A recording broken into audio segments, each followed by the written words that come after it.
Atenção Brasil, o Regimento Sampaio, o Grupo de Artilharia 105 e o Batalhão de Caçadores de Petrópolis, que haviam se deslocado em direção a Minas, aliaram-se às forças da 4ª Região Militar. Desde que a República foi imposta goela abaixo da sociedade brasileira na quartelada no golpe de Estado de 15 de novembro de 1889, a população do Brasil foi obrigada a conviver com duas instituições que são muito amadas, que são cuidadas como a galinha dos ovos de ouro por estes grupos que perpetraram o golpe de Estado e que permanecem no poder até hoje. A instabilidade política e a corrupção. Fica comigo até o final deste vídeo que eu vou te mostrar como o golpe de Estado é o instrumento mais desejado e mais usado por estes grupos de interesse para arrancar de você a decisão que você quer que seja tomada, o caminho que você quer que a sociedade brasileira siga, mas que não interessa a essas pessoas. Para nós entendermos mais ou menos como isso funciona, primeiro nós temos que entender o que é esse dito golpe de Estado. Vamos dialogar, portanto, com Gabriel Naudé. No século XVII, em 1639, este homem, que é o mesmo que te ensina a cuidar direito da sua biblioteca, como organizar os livros e tal, vai dizer o seguinte: golpe de Estado acontece todas as vezes que alguém que já detém o poder se vê ameaçado por um outro grupo ou por outros grupos. E para evitar perder o poder, se antecipa a uma eventual investida desta população, desse grupo de interesse, e usa os instrumentos do Estado para calar este povo, para tirá-los do jogo político e permanecer por mais algumas décadas no poder. Não confunda isso com revolução. Revolução é a Revolução Russa, é a Revolução Francesa, é a Revolução Chinesa, é a Revolução Cubana. Uma revolução é quando um grupo que não faz parte dos centros de tomada de decisão vê uma certa fraqueza no grupo que está dominando a situação, ataca este grupo, tira este grupo do poder e toma o poder no lugar dele. Eles sempre vão dizer que nas revoluções a população participa, mas isso é uma grande mentira. E aí vai a primeira guerra com os professores marxistas que você conhece. A população participa das revoluções apenas como bucha de canhão. Eles fazem o grosso, a frente. São eles que vão tomar os tiros. A vanguarda revolucionária, na verdade, é uma grande retaguarda. Ela vai se esconder atrás dessa população e quando os donos do poder caem, eles tomam esse poder e dizem para a população: ótimo, a sua parte na revolução já aconteceu, podem voltar para casa. Não, mas nós tomamos parte na revolução, nós queremos também fazer parte do centro de decisão. Não, não, não, isso é uma coisa para uma vanguarda ilustrada, isso é uma coisa para uma vanguarda revolucionária. Vocês não são vanguarda, vocês cumpriram a sua função tirando o malvado despótico.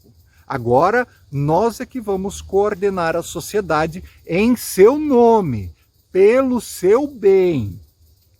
Só que para isso, nós vamos ter que fechar todos os jornais que discordam da gente. Para isso, nós vamos ter que fechar o Congresso.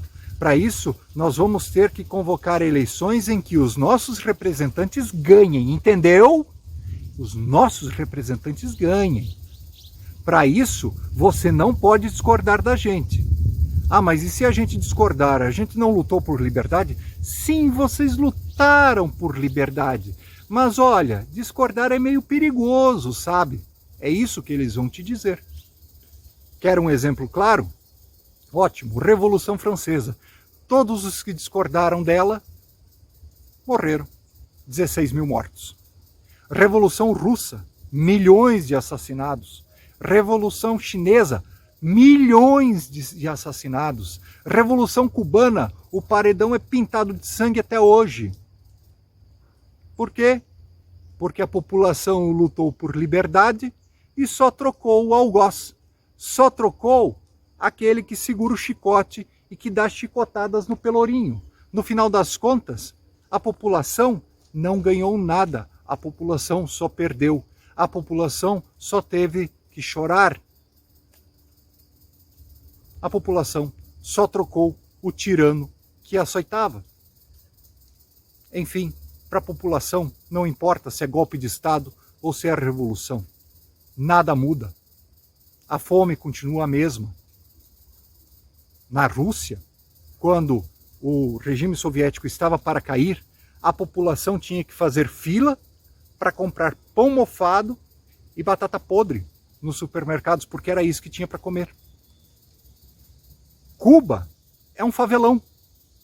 E não me venham falar de embargo econômico. Existem muitos países que até hoje entram com dinheiro para subvencionar Cuba. Para onde é que vai esse dinheiro? Ninguém sabe.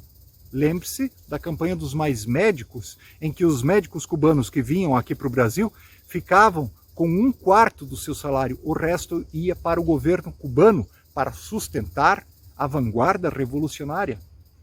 Enfim, a revolução é tão escravizadora quanto o golpe de Estado. Mas existe ainda um modelo híbrido, que não é nem revolução e nem golpe de Estado. Vai acender uma vela para Deus e outra para o diabo, no final das contas. Vai usar os dois instrumentos segundo as suas conveniências. Estes grupos, eles vão começar a se infiltrar dentro dos centros de tomada de decisão. Estes grupos, eles vão colocar seus agentes no parlamento, eles vão colocar os seus agentes dentro dos teatros, dentro das artes plásticas, dentro das universidades, dentro das escolas, dentro das igrejas, e vão corroer essas instituições e transformá-las em agentes publicitários da sua ideologia. De quem eu estou falando? Eu estou falando do positivismo, eu estou falando do fascismo e eu estou falando do nazismo. Estude a história destes 3 movimentos que você vai ver que nenhum deles se impôs de uma hora para outra. O nazismo até tentou e Hitler foi preso.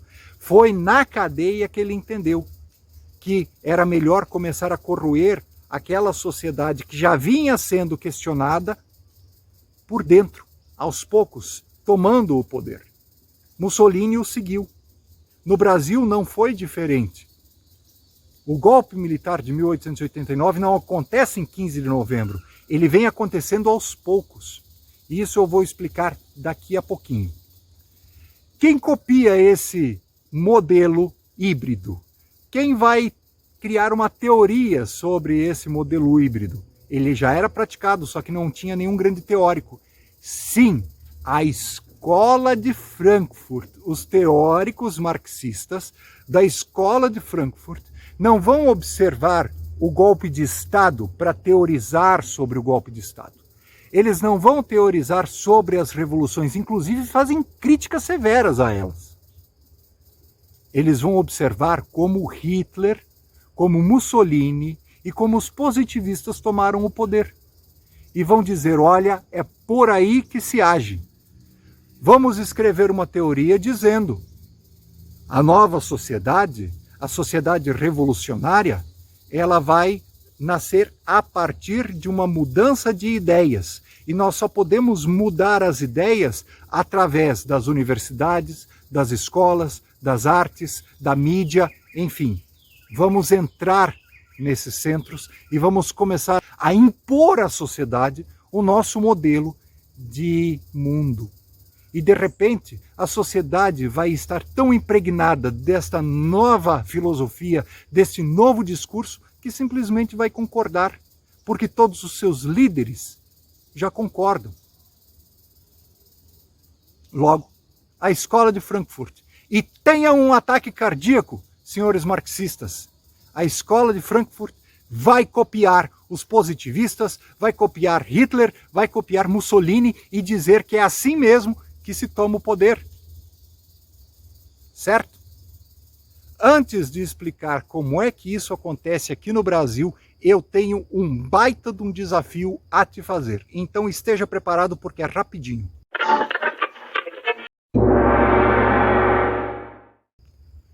A partir de agora, o canal Ideias Complexas lançou o desafio mais 500, que quer dizer o seguinte: todas as vezes que batermos mais 500 seguidores aqui embaixo, nós vamos sortear um prêmio.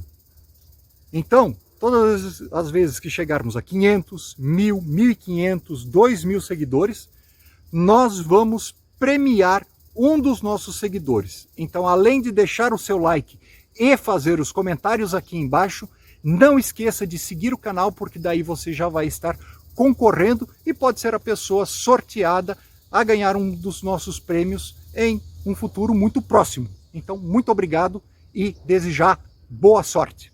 Voltamos à nossa programação normal. No Brasil, o golpe de Estado se tornou uma instituição daqueles que detêm o poder. Em 1889, foi perpetrado o primeiro.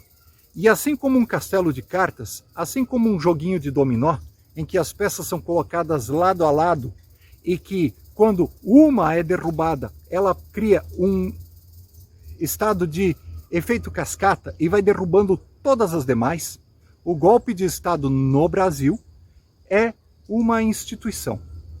Começa com o de 1889, o modelo vai andando até se corroer completamente em 1930.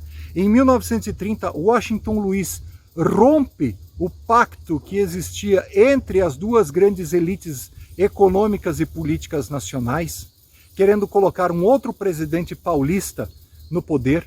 Vem Getúlio Vargas e derruba, golpe de Estado, Washington Luiz.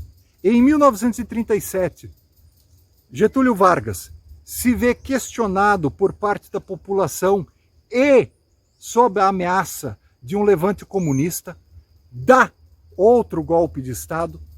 Depois vem 1964, que usa a proximidade de João Goulart com governos socialistas e dá um outro golpe de Estado. Quem está por trás? A mesma elite econômica agroexportadora de antes.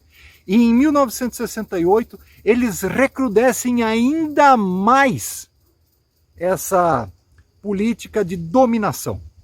O que caracteriza todas elas?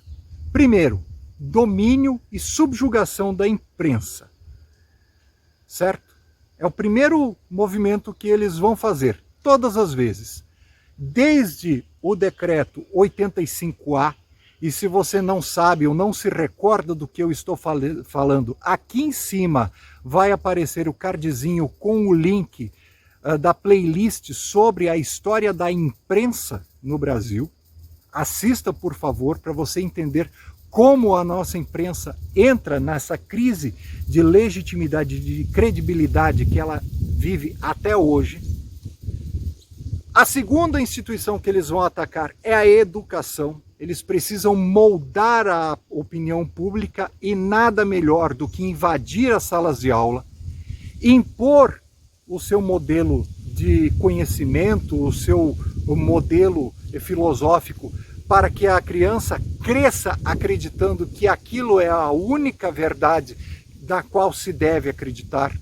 Ou seja, nada muito diferente do que fez Hitler na Alemanha, nada muito diferente do que fez Stalin na União Soviética, nada muito diferente do que é feito até hoje em Cuba e na China e na Coreia do Norte.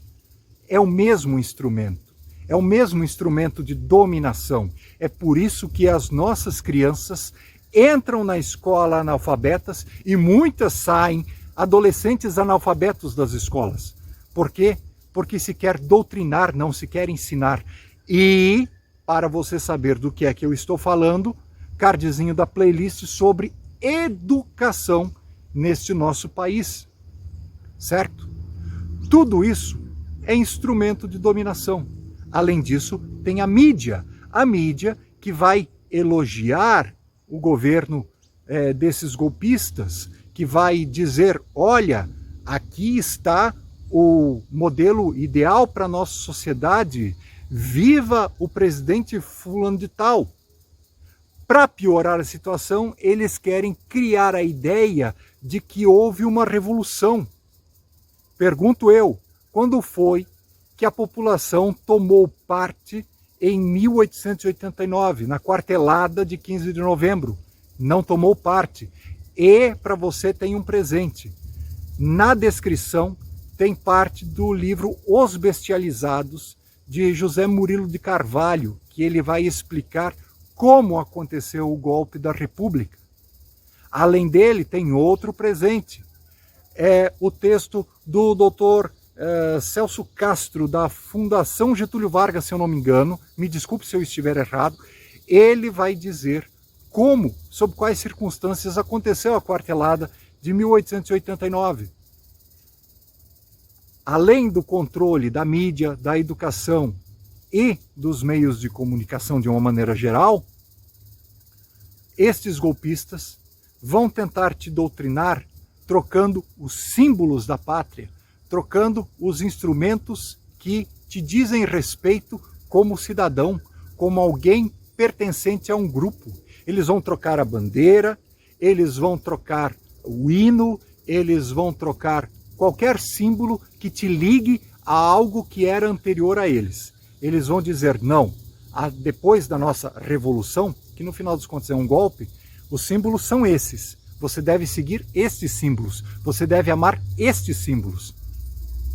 Certo?